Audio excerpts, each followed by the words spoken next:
നമ്മൾ ടാൽറോപ്പ് എന്ന് പറയുന്ന ഒരു IT കമ്പനിയുടെ പ്രശ്നങ്ങൾ സംസാരിക്കാൻ വേണ്ടി വന്നതാണ്. ഈ ടാൽറോപ്പ് എന്ന് പറയുന്ന കമ്പനിക്ക് വേണ്ടിയിട്ട് 8 മാസം മുമ്പായിരുന്നു നമ്മൾ സ്കാം അക്യൂസേഷൻ പറഞ്ഞിട്ടൊരു വീഡിയോ ചെയ്തത്. അങ്ങനെ വീഡിയോ ചെയ്തപ്പോൾ ഇവർ എൻ്റെ ഇൻസ്റ്റഗ്രാം ഡിസേബിൾ ചെയ്യുകയും അതുപോലെ തന്നെ എനിക്ക് 1 കോടിയുടെ ഡിഫമേഷൻ സ്യൂട്ട് ഫയൽ ചെയ്യുകയും ചെയ്തു.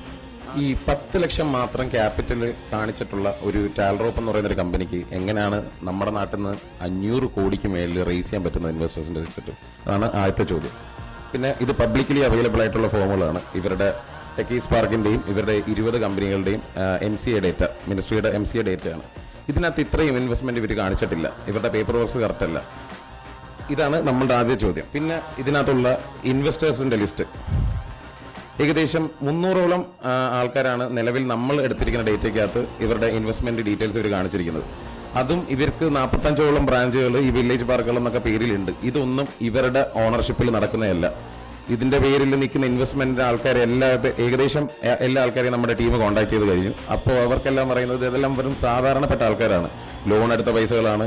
സ്വന്തം ബിൽഡിങ്ങിൽ ആൾക്കാർ വന്നിട്ട് പറയും നിങ്ങൾക്ക് ടാൽറോപ്പിന് ഇൻവെസ്റ്റ് ചെയ്യാൻ താല്പര്യമുണ്ടോ എന്ന് പറഞ്ഞിട്ടാണ് ടാൽറോപ്പ് പോകുന്നത്. പക്ഷേ അവിടെ അവർ ലൂപ്പോൾ ചെയ്യുന്നത് എന്താണെന്ന് വെച്ച് കഴിഞ്ഞാൽ അവർ കൊടുക്കുന്ന എഗ്രിമെന്റ് എല്ലാം ടെക്കി പാർക്ക് എന്ന് പറയുന്ന ഇവരുടെ മറ്റേ പേരന്റ് കൺസേൺ എഗ്രിമെന്റ് അതിന് വേണ്ടി കൊടുക്കുന്നത്. കാരണം ഒരു ലീഗൽ പ്രശ്നം വന്നു കഴിഞ്ഞാൽ നാളെ ടാൽറോപ്പ് ഇതിനകത്ത് നിന്ന് ഒഴിയും.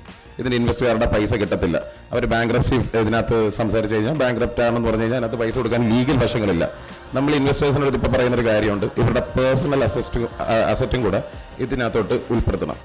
നിലവിൽ ഇപ്പോൾ പണ്ട് എടപ്പള്ളിയിൽ മുക്താർ ഗോൾഡ് എന്ന് പറയുന്ന ഒരു സാധനം വന്നിട്ട്, മുബാറക് ഗോൾഡ് എന്ന് പറഞ്ഞിട്ട് വന്നിട്ട് ചെയ്ത പരിപാടിയുണ്ട്. സെയിം പരിപാടിയാണ് ഇതും. അതായത് ഒരു കമ്പനി രജിസ്റ്റർ ചെയ്യുന്നു, കമ്പനി ബാങ്ക്രപ്റ്റ് ആവുന്നു, ബാങ്ക്രപ്റ്റ് ആയി കഴിഞ്ഞാൽ ഇൻവെസ്റ്റേഴ്സിന്റെ പൈസ പോയി. പക്ഷേ അന്ന് മുക്താർ ഗോൾഡിനകത്ത് ഇൻവെസ്റ്റ് ചെയ്തത് വലിയ പൈസക്കാരായിരുന്നു. ഇതിനകത്ത് ഇൻവെസ്റ്റ് ചെയ്തിരിക്കുന്നത് ഒരു ബിൽഡിംഗ് ഉണ്ടെന്നും പറഞ്ഞിട്ട് ആ ബിൽഡിംഗ്, അതിനകത്ത് മറ്റൊരു തമാശയുണ്ട്. ഇവർ ബിൽഡിംഗ് ഓണേഴ്സ്, ഇതിനകത്ത് ഇൻവെസ്റ്റേഴ്സ് ഇവിടെ വന്നിരിപ്പുണ്ട്, ഇതിനകത്ത് ബിൽഡിംഗ് ഓണേഴ്സിന്റെ അടുത്ത് ചെന്നിട്ട് ഇവർ പറയുന്നൊരു കാര്യമുണ്ട്.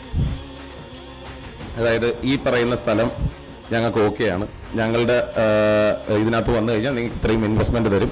40% മേലിലാണ് ഇവർ ഇൻവെസ്റ്റ്മെന്റ് റിട്ടേൺ പറയുന്നതെന്ന് ചിന്തിക്കണം. ഇവർ ഇത് ചെയ്യാന്ന് പറഞ്ഞിട്ട് ഇവരുടെ തന്നെ എന്താ പറയുക ഇൻഫ്രാസ്ട്രക്ചർ കമ്പനിയാണ് അവിടെ ബിൽഡിംഗ് ഉണ്ടാക്കുന്നത്. സ്വന്തം ബിൽഡിങ്ങിൽ വേറെ ആൾക്കാർ വന്നിട്ട് ബിൽഡിംഗ് ഉണ്ടാക്കി കൊടുക്കണം. അതും ഇവരുടെ ആൾക്കാർ തന്നെ പേയ്മെന്റ് കൊടുക്കേണ്ടത് ഇൻവെസ്റ്ററിന്റെ ആൾക്കാർ അല്ലേ? അതെ. അപ്പോൾ നിലവിൽ നമ്മൾ ഇന്നത്തെ പത്രസമ്മേളനം കഴിഞ്ഞിട്ട് നമ്മളുടെ കമ്പനിയുടെ ഭാഗത്തുനിന്ന് NIA-യിലും ED-ക്കും പരാതി കൊടുക്കുന്നുണ്ടാവും. കാരണം ഇപ്പോൾ നമ്മൾ ഈ ചോദിച്ച ചോദ്യങ്ങൾക്ക് ഇവർക്കൊന്നും ഉത്തരവില്ലാത്തതാണ്. ഇൻവെസ്റ്റേഴ്സിന്റെ ഭാഗത്തുനിന്നും ഇവർക്ക് യാതൊരു തീരുമാനവും കൊടുക്കുന്നില്ല. പണ്ട് നമ്മൾക്ക് ഇതിനെതിരെ സംസാരിച്ചപ്പോൾ നമ്മളെല്ലാവരും സൈലൻസ് ചെയ്യാനാണ് ഈ ടാൽറോപ്പ് നോക്കിയിട്ടുള്ളത്. അപ്പോൾ ഇതാണ് നമുക്ക് പറയാനുള്ളത്. പരാതി ഉയർന്ന ടാൽറോപ്പ് കമ്പനിക്കെതിരെ കേന്ദ്ര ഏജൻസികളെ സമീപിക്കാൻ ഒരുങ്ങുകയാണ് നിക്ഷേപകർ. വൻതോതിൽ ടാൽറോപ്പിന്റെ 10 ജീവനക്കാരെ